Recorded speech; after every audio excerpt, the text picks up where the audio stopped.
آپ بغداد کی کسی گلی سے اپنے شاگردوں کے ساتھ گزر رہے تھے کہ رستے میں ایک شرابی نشے میں دھت پڑا تھا۔ اس کے کپڑے میلے تھے اور حالت بہت خستہ تھی۔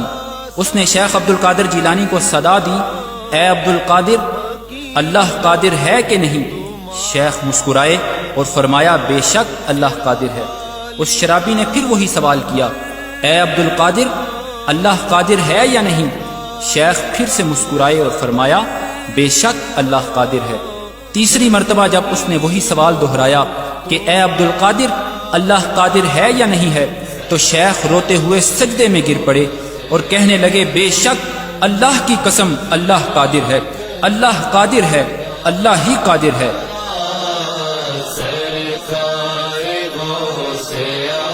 پھر انہوں نے اپنے شاگردوں کو حکم دیا کہ اس شرابی کو یہاں سے اٹھاؤ، اسے نہلاؤ اور کھانا کھلاؤ۔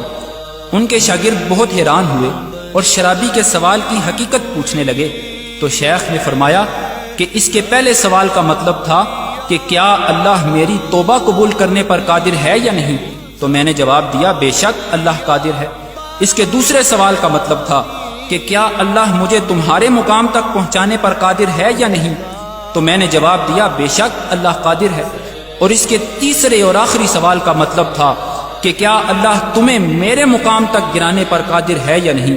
تو مجھ پر اللہ کا خوف طاری ہو گیا اور میں روتے ہوئے پکار اٹھا، بے شک اللہ ہی قادر ہے، اللہ ہی قادر ہے، اللہ ہی قادر ہے۔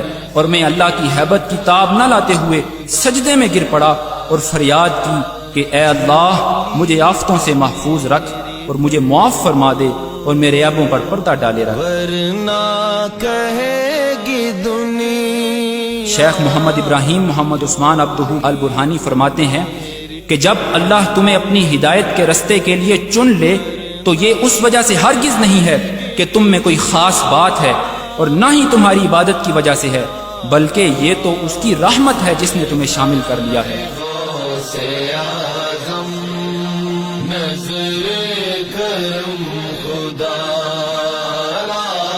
اور وہ اسے کسی بھی لمحے تم سے چھین سکتا ہے، لہٰذا کوئی بھی شخص اپنے عمل یا عبادت کی وجہ سے دھوکے میں نہ رہے کہ وہ بھولے بھٹکوں کو حقارت کی نظر سے دیکھنے لگے، کیونکہ اگر تم پر اللہ کی رحمت نہ ہوئی ہوتی تو آج اس کی جگہ تم ہوتے۔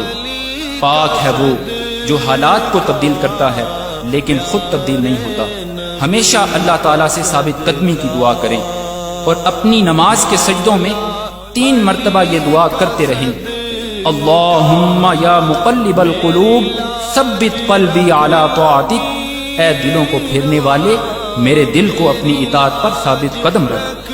کیونکہ کسی بھی قوم میں حقیقی تبدیلی تب ہی ممکن ہوتی ہے جب معاشرے کے افراد کی انفرادی اصلاح ہو جاتی ہے اور دلوں کی پاکیزگی سے قوم میں باہمی محبت اور اتحاد پیدا ہو جاتا ہے، تب ہی قوم ایک یکجا اور عظیم قوم بن کر اٹھتی ہے۔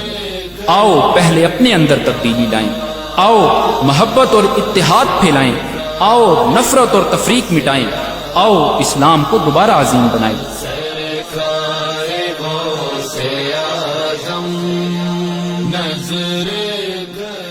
آپ سب بھائیوں سے گزارش ہے کہ آؤ آپ بھی ہمارے مقصد میں ہمارا ساتھ دو۔ اللہ ہم سب کا حامی و ناصر ہو، آمین۔ وصلی اللہ علی سیدنا محمد وعلی آلہ وصحبہ وسلم اجمعین۔ سب کا کوئی نہ کوئی